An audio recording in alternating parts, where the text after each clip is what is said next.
Ассалаумағалейкум қазақ елі. Бүгін 28 ақпан 2024 жыл. Кеше Қазақстанның президенті Тоқаев жаңа жарлыққа қол қойды.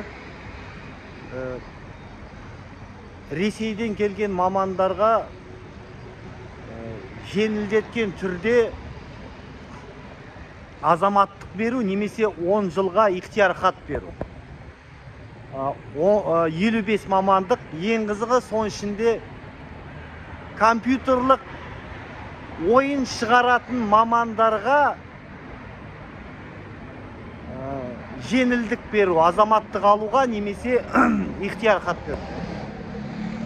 Қараңыздар, орыстарға жеңілдік беріп жатыр.